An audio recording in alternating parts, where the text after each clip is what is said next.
Exercise 1.3 question 3. आता आपण discuss करणार आहोत question 4.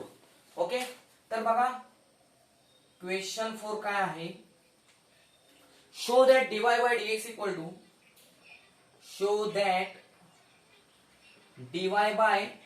dx equal to y upon x in the following cases where a and p are constant. बघा एकूण 8 function दिलेले आहेत, एकूण 8 फंक्शन दिलेले आहेत इम्प्लिसिट फंक्शन्स. त्यापैकी आपण 4 इम्प्लिसिट फंक्शन काय करणार आहोत, तुम्हाला सॉल्व्ह करून देणार आहोत आणि राहिलेली 4 तुम्ही काय करायचे आहेत, होमवर्क म्हणून घरी सॉल्व्ह करायचे आहे. तर याच्यामध्ये क्वेश्चन काय, question 4, show that dy by dx equal to y upon x. पण याच्यामध्ये शो दॅट काय म्हणजे dy by dx equal to y upon x आपण शो करू, पण काय म्हणजे a आणि p काय आहे याच्यामध्ये कॉन्स्टंट म्हणून आहे. x आणि y काय असतात, व्हेरिएबल. y हा डिपेंडंट व्हेरिएबल, x हा इंडिपेंडंट व्हेरिएबल. ओके, तर बघूया वन बाय वन ते कोणते 4 प्रॉब्लेम्स आहेत. ओके, तर बघा फर्स्ट आहे x raised to 7 y raised to 5 equal to x plus y raised to 12. तर अशा टाइपचे प्रॉब्लेम सीईटी एक्झामला सुद्धा येऊ शकतात, कारण याचं एक स्टँडर्ड नेचर असतं. तर ते काय नेचर आहे बघा, x आणि y मध्ये मल्टिप्लिकेशन आहे आणि इथं 7 पॉवर आहे, इथं 5 पॉवर आहे. 7 प्लस 5 किती, 12. इथं मल्टिप्लिकेशन आहे, इथं ऍडिशन आहे. आता याला काय करायचं, आपल्याला याचा डेरिव्हेटिव्ह फाइंड आउट करायचा आहे. तो डेरिव्हेटिव्ह किती असला पाहिजे, y अपॉन किती आला पाहिजे, y अपॉन x. ओके, तर करूया स्टार्ट. तर काय होईल बघा, आता इथे बघा, इथे फंक्शन रेस टू फंक्शन आहे. काय आहे बघा, सोल्युशन मध्ये काय होईल मग बघा, इथे x raise to 7 y raise to 5. तर हे ऍक्च्युली मल्टिप्लिकेशन झालेलं आहे, पण आपण डायरेक्ट जर डेरिव्हेटिव्ह फाइंड आउट करायला गेलो तर आपल्याला डायरेक्ट डेरिव्हेटिव्ह फाइंड आउट करताना अडचणी येऊ शकतात. तर त्यासाठी आपण काय करायचं, याच्यामध्ये डेरिव्हेटिव्ह फाइंड आउट करताना काय घ्यायचं आहे, लॉगॅरिथमिक डिफरन्शिएशन आपण घेऊ शकतो. तर लॉगॅरिथमिक डिफरन्शिएशन कसं घेता येईल बघा, टेकिंग लॉग ऑन काय बघा both sides. Okay, taking log on both sides. मग काय होईल बघा, तर इथं काय आहे, कोणतं चिन्ह आहे, मल्टिप्लिकेशन आहे. तर by using multiplication rule of the logarithm काय होईल, log of x raise to 7 plus काय होईल, log of y raise to 5 equal to इथं काय होईल, लॉग नुसार log of x plus y raise to 12. आता ही जी power x raise to 7 power 7 आहे, ती लॉगॅरिथमच्या नियमानुसार काय होईल, ही 7 पुढे येईल, म्हणजे 7, त्याला पॉवर रूल म्हणतात, पॉवर रूल ऑफ लॉगॅरिथम. काय 7 लॉग x प्लस हा 5 पॉवर आहे, पुढे घ्या 5 लॉग y इक्वल टू ही जी 12 पॉवर आहे ती पुढे येणार, म्हणजे काय येणार 12 log of x plus y. Okay, तर अशा पद्धतीने सिम्प्लिफाय झालेलं आहे. This is our implicit function. आता काय करायचं, फक्त differentiate with respect to x. Okay, therefore काय बघा, 7 कॉन्स्टंट, तो डेरिव्हेटिव्ह मध्ये भाग घेणार नाही.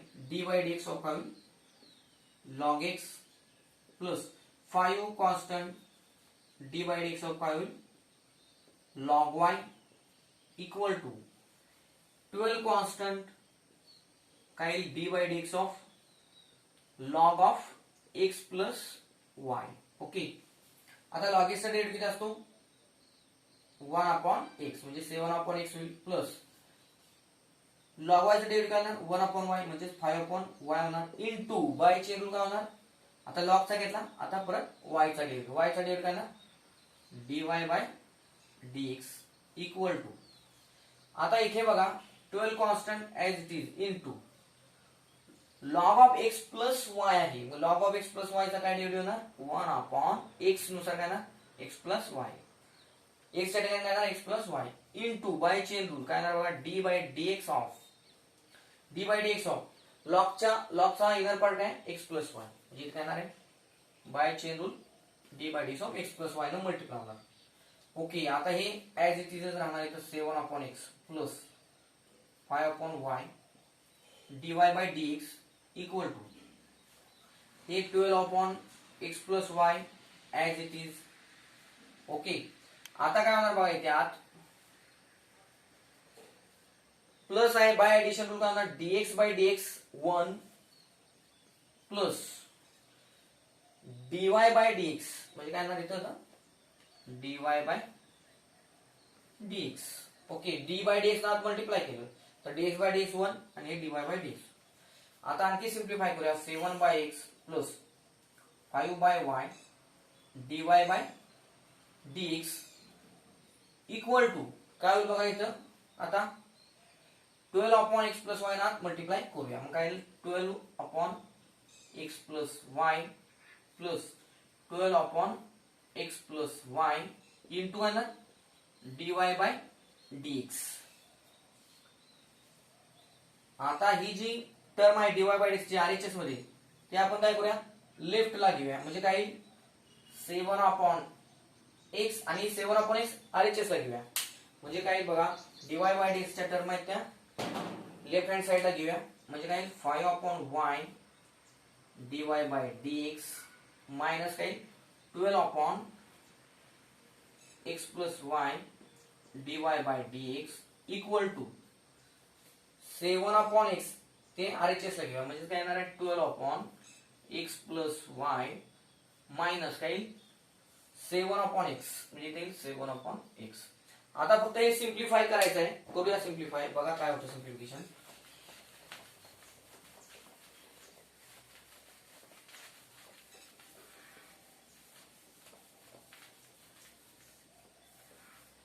बघा सिंप्लिफाय करून y/x आन्सर आणायचा आहे आपल्याला तर dy बाय dx कॉमन आत करा ना 5/y minus 12/x plus y 12/x plus y equal to आता बघा इथे छेद वेगळे आहेत बघा x प्लस y छेद आहे इथे x आहे छेद समान नाही तिरकस गुणाकार काय 12x मायनस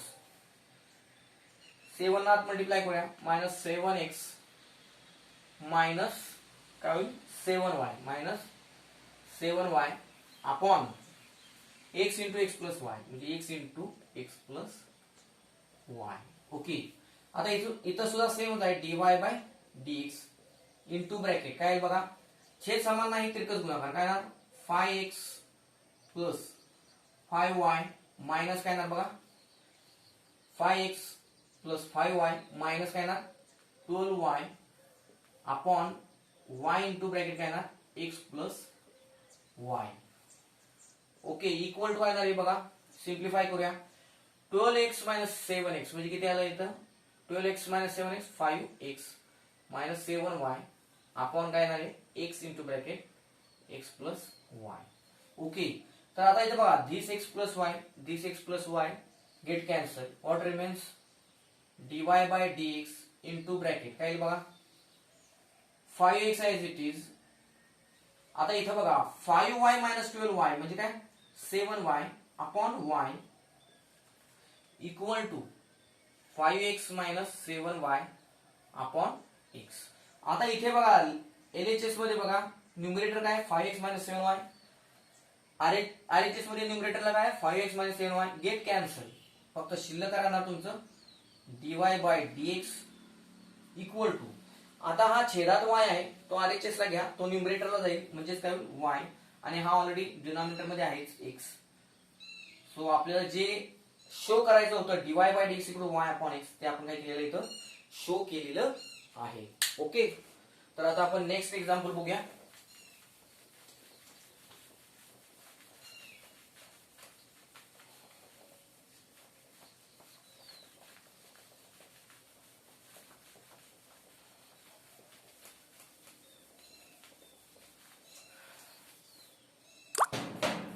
बघा नेक्स्ट एक्झाम्पल काय आहे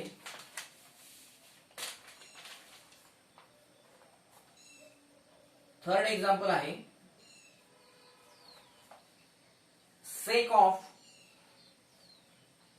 x raised to 5 plus y raised to 5 upon x raised to 5 minus y raised to 5 equal to a square. तर इथं सुद्धा केअरफुली बघू शकता तुम्ही एक्स रेस टू 5 5 पॉवर आहे 5 पॉवर आहे प्लस मायनस आहे इक्वल टू कॉन्स्टंट आहे. तर बघा याच्या सोल्युशन मध्ये कसं येईल बघा याची दोन सोल्युशन असतात दोन्ही एक जे सोल्युशन आहे सिंपल ते मी तुम्हाला देणार आहे. तर हे सेक आहे एलएचएस मध्ये ते इकडे घ्या म्हणजे काय होईल सेक इनवर्स होईल म्हणजे काय होईल बघा x raised to 5 plus y raised to 5 upon x raised to 5 minus y raised to 5 equal to sec आहे ते RHS ला गेलं sec इनवर्स झालं sec inverse of a square. बघा आता a स्क्वेअर a कॉन्स्टंट आहे त्यामुळे a square constant therefore sec inverse of a square is also constant. त्यामुळे इथं कॉन्स्टंटचा डेरिव्हेटिव्ह 0 मिळेल. तुम्ही इथं सुद्धा डायरेक्ट डेरिव्हेटिव्ह घेऊ शकता आणि जे आन्सर आहे ते पण शो करू शकतो. पण बऱ्याच मुलामुलींना काय होतं डिव्हिजन रूल वापरताना थोडासा त्रास होतो. एखाद्या विद्यार्थ्याला जमत नाही एखाद्या विद्यार्थ्याला व्यवस्थित जमतं आणि ते कॉम्प्लिकेशन वाढू शकतात. म्हणून अजून एक सोपी आयडिया आहे याच्या पुढे इक्वल टू बघा ही काय झाली कॉन्स्टंट तर त्या कॉन्स्टंटला काय म्हणायचं के. ओके याला के म्हणलं म्हणजे झालं काय बघा x raised to 5 plus y raised to 5 upon x raised to 5 minus y raised to 5. Okay आता हा जो छेदात आहे तर छेदाने इथं के ला मल्टिप्लाय करूया म्हणजे काय होईल x raised to 5 plus y raised to 5 equal to k ने मल्टिप्लाय म्हणजे काय ना 5x raised to 5 minus 5 okay sorry के ने multiply k x raised to 5 minus k y raised to 5.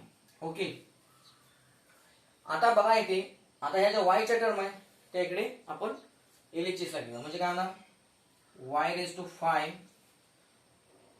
Plus k y raise to 5 equal to k x raise to 5 आणि S ची term RHS ला घ्या म्हणजे काय प्लस आहे RHS ला गेलं मायनस एक्स रेस टू 5. आता काय करूया वाय रेस टू 5 कॉमन घेऊया आत काय राहील बघा 1 plus k equal to x raise to 5 common घेऊया आत काय राहतं बघा के मायनस 1. ओके आता अजून सिम्प्लिफाय करूया बघा y raise to 5 upon x raised to 5 equal to हे इकडे डिवाइड करूया आणि 1 प्लस के इकडे डिवाइड करूया म्हणजे काय होईल k मायनस 1 अपॉन काय लिहिलं k minus 1 upon k plus 1. तर इथं गंमत बघा k कॉन्स्टंट आहे k इज अ कॉन्स्टंट त्यामुळे k minus 1 upon k plus 1 is also constant. मग त्याला आपण काय म्हणूया m काय म्हणूया this is m say m. Okay तर आता इथे काय होईल बघा याला वाटलं तर नंबर 1 म्हणूया. आता इथे सिम्प्लिफाय करूया therefore y raise to 5 equal to काय होईल बघा हा x रेज टू 5 आणि हा m आहे या x रेज टू 5 ने या m ला मल्टिप्लाय करूया म्हणजे काय m x raise to 5. Okay आणि आता फक्त काय फाइंड आउट करायचं आपल्याला डेरिव्हेटिव्ह फक्त फाइंड आउट करायचा आहे. तर बघूया डेरिव्हेटिव्ह काय फाइंड आउट होतो. बघा आता इथे काय होईल बघा आता differentiate with respect to x मग काय होईल बघा y रेज टू 5 चा डेरिव्हेटिव्ह काय ना 5 y रेज टू 5 मायनस 1 म्हणजे 4 इंटू y चा डेरिव्हेटिव्ह काय आहे dy by dx equal to m constant m as it is m constant आहे लक्षात ठेवा कारण कॉन्स्टंट आहे कॉन्स्टंट त्यामुळे m is constant x raise to 5 चा डेरिव्हेटिव्ह काय आहे 5 x raised to 5 minus 1 म्हणजे 4. ओके आता सिम्प्लिफिकेशन कसं होईल बघा हे dy by dx as it is.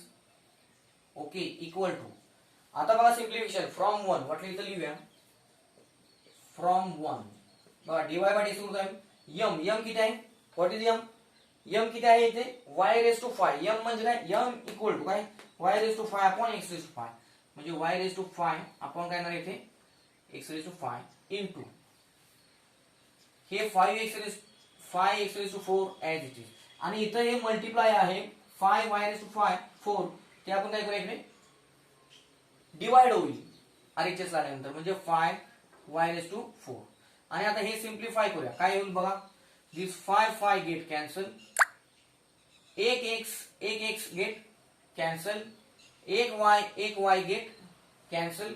राहिलं काय फक्त शिल्लक बघा आता याच्यामध्ये. बघा काय शिल्लक राहिलं बघा. दिस वाय अपॉन धिस एक्स, म्हणजे डीवाय बाय डी एक्स काय आलं आपलं वाय अपॉन एक्स. म्हणजे एवढं सिम्प्लिफाय केलेलं आहे की तुम्हाला कमीत कमी त्रासामध्ये डेरिव्हेटिव्ह कसे फाइंड आउट होतील हे इथं मी केलेलं आहे. येते लक्षात. तर आता नेक्स्ट एक्झाम्पल बघूया.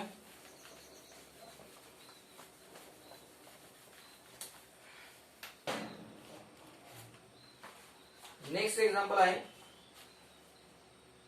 फिफ्थ. काय आहे cos inverse of 7x4 plus 5y4 upon 7x4 minus 5y4 equal to tan inverse of a. Okay, very interesting example. तर बघूया आता कसं सॉल्व्ह करता येईल. तर बघा सोल्युशन मध्ये काय होईल. ओके, तर आता इथे बघा काय होणार आहे. हा कॉस इनवर्स आहे, तो इकडे काय होईल RHS ला जाईल. म्हणजे काय होईल therefore 7x4 plus 5y4 upon 7x4 minus 5y4 equal to cos तिकडे आलं RHS ला, तर काय होणार कॉस इनवर्सचं काय होणार कॉस होणार. कॉस ऑफ काय झालं इथं tan inverse of a. Okay, आता इथे काळजीपूर्वक लक्ष द्या. ए कॉन्स्टंट आहे त्यामुळे टॅन इनवर्स ए काय झाला कॉन्स्टंट, आणि कॉस ऑफ कॉन्स्टंट काय होणार कॉन्स्टंट देणार. त्या कॉन्स्टंटला आपण काय म्हणणार के. काय म्हणणार के. ओके, आता या के हा जो छेद आहे हा छेद काय करूया आपण इथं RHS ला घेऊया आणि के न मल्टिप्लाय करूया. मग काय होईल therefore 7x4 plus 5 into y4. आधीच्या एक्झाम्पल मध्ये जसं केलं तसं सेम करायचं आहे. काय होणार 7k x4 minus 5k x4. आता काय होणार y च्या टर्म काय करा बघा. y इथे आहे. ओके, तर बघा इथे 5 काय होणार 5k इथं y आहे y4. ओके, आता y च्या ज्या टर्म आहे त्या काय करा LHS ला घ्या. म्हणजे काय होईल देअरफॉर 5y4 मायनस तर काय होणार प्लस 5k y4,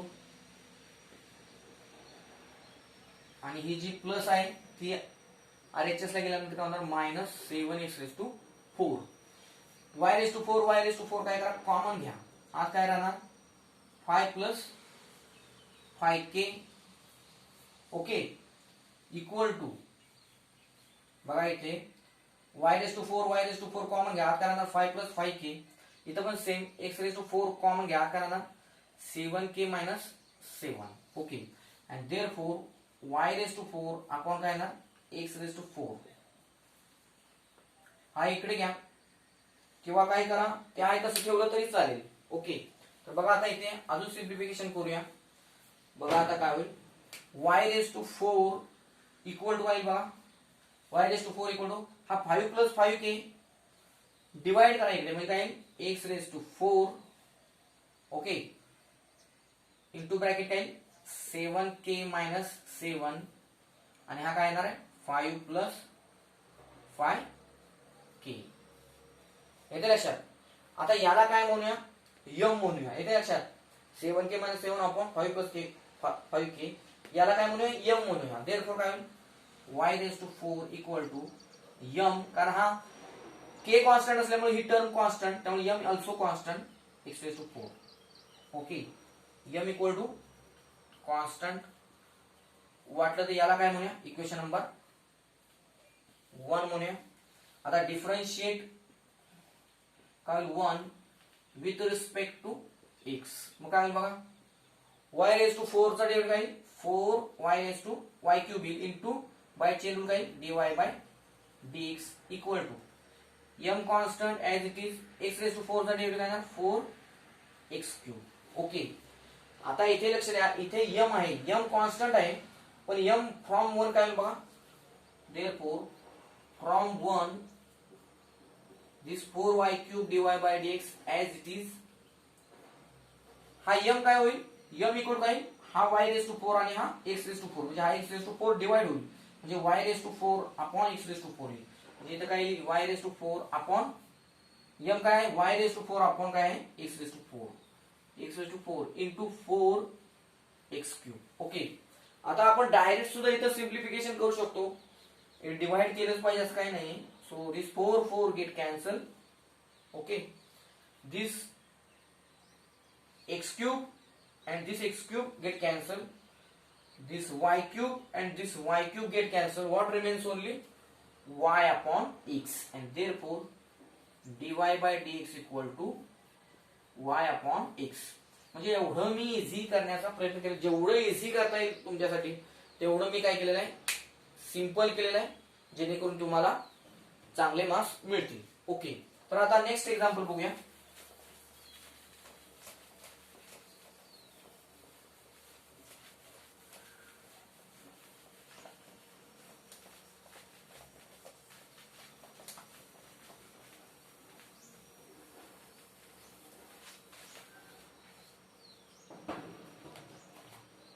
बघा, आता last example of this question number 4. बघा काय आहे, 7th प्रॉब्लेम आहे. e रेज टू, बघा e raise to x⁷ minus y⁷ upon x⁷ plus y⁷ equal to, बघा equal to constant a, equal to constant a. आणि आपल्याला काय show करायचं आहे, याचा डेरिव्हेटिव्ह काय असायला पाहिजे, y अपॉन x असं शो करायचं आहे. तर सोल्युशन मध्ये काय, सोल्युशन मध्ये काय होईल आता बघा, e रेज टू लक्षात घ्या, त्यामुळे आपल्याला इझिली डायरेक्ट सॉल्व्ह करता येणार नाही. आपण काय करू शकतो, लॉगरिथम घेऊ शकतो. मग काय होणार, therefore बघा काय, taking log on both sides. Okay. मग काय बघा, log of e raise to x⁷ minus y⁷ upon x⁷ plus y⁷ equal to काय, लॉग a. ओके. आता बघा, लॉग आणि एक्सपोनेन्शियल एकमेकांचे दुश्मन आहेत, तुम्हाला मी ऑलरेडी सांगितलं, त्यामुळे ते कॅन्सल होतील. राहील काय फक्त शिल्लक x⁷ minus y⁷ upon x⁷ plus y⁷ equal to. आता इथे बघा, एक कॉन्स्टंट आहे, लॉग ए काय होणार, कॉन्स्टंट, आणि लॉग ए कॉन्स्टंट आहे, त्या कॉन्स्टंटला आपण काय म्हणूया, की काय म्हणूया, की इक्वल टू लॉग ए म्हणजेच काय, कॉन्स्टंट. ओके. आता या के ने इथं मल्टिप्लाय करूया, म्हणजे या डिनॉमिनेटर ना या के ला मल्टिप्लाय करूया. देयरफॉर काय होईल, x⁷ मायनस y⁷ इक्वल काय होईल, के x⁷ प्लस के y⁷. ओके. आता बघा, ज्या y च्या टर्म आहेत त्या LHS ला घेऊया. देयरफॉर काय होईल बघा, इथं काय येणार बघा, प्लस आहे, इकडे काय होईल, मायनस y⁷ मायनस काय होईल बघा, k y⁷. Okay. Equal to k x⁷ plus आहे, तिकडे गेलं मायनस x⁷. आता इथे बघा, मायनस y⁷ जरी कॉमन घेतलं तरी चालेल, किंवा y⁷ ओनली y⁷ कॉमन घ्या. y⁷ कॉमन आत काय राहील बघा, -1 minus k equal to x⁷ common आत काय राहील, के -1. ओके. आता देयरफॉर काय होईल बघा, y⁷ इक्वल टू काय होईल बघा, हे x⁷ इंटू हे के -1 ॲज इट इज, आणि हा जो ब्रॅकेट आहे मल्टिप्लाय केला तो तिकडे RHS ला डिनॉमिनेटर मध्ये जाईल, म्हणजे काय होईल, -1 मायनस के. पण हा जो के -1 आहे upon -1 minus K, K is constant, आणि कॉन्स्टंट असल्यामुळे काय होईल, ही हा पूर्ण ब्रॅकेट सुद्धा काय कॉन्स्टंटच, म्हणजे त्याला आपण m म्हणूया. therefore y⁷ equal to m x⁷, m equal to k -1 अपॉन -1 minus k equal to constant. Okay. वाटलं तर या इक्वेशनला काय म्हणूया, नंबर 1 देऊया. This is number 1 equation. आणि आता काय करूया, सेम काय, differentiate with respect to differentiate 1 with respect to x. मग सेम आयडिया आधीच्या जे 2-3 प्रॉब्लेम मध्ये केली तीच आयडिया इथं काय. By chain rule 7y⁶ dy by dx. इथं काय होईल m constant as it is x⁻7 चा डेरिव्हेटिव्ह 7x⁻6. ओके. आता इथे काय होईल बघा 7y⁶ into dy by dx equal to m from 1 वाटलं इथं दिलं देअरफॉर फ्रॉम 1 काय होईल बघा m किती येणार आहे बघा y⁻7 equal to m x⁻7 आहे. त्याच्यापासून m इक्वल काय मिळेल हा x⁻7 काय होईल डिवाइड होईल. म्हणजे m म्हणजे काय येणार आहे y⁻7 अपॉन x⁻7 म्हणजे y⁻7 upon x⁻7 into 7x⁻6. आता इथे बघा दिस x⁻6 कॅन्सल फक्त इथे x राहील छेदात. दिस 7 गेट कॅन्सल. पुन्हा इथलं एक y⁻6 कॅन्सल इथले पण y⁻6 कॅन्सल. फक्त इथं काय राहणार y आणि इथं x. फक्त काय राहील आपलं dy by dx. Final answer आपलं काय राहणार dy by dx equal to हे y आणि हे x म्हणजे y अपॉन x. म्हणजे dy by dx equal to y upon x. Okay. तर अशा पद्धतीने तुम्हाला एकदम सिंपल आयडिया दिलेली आहे.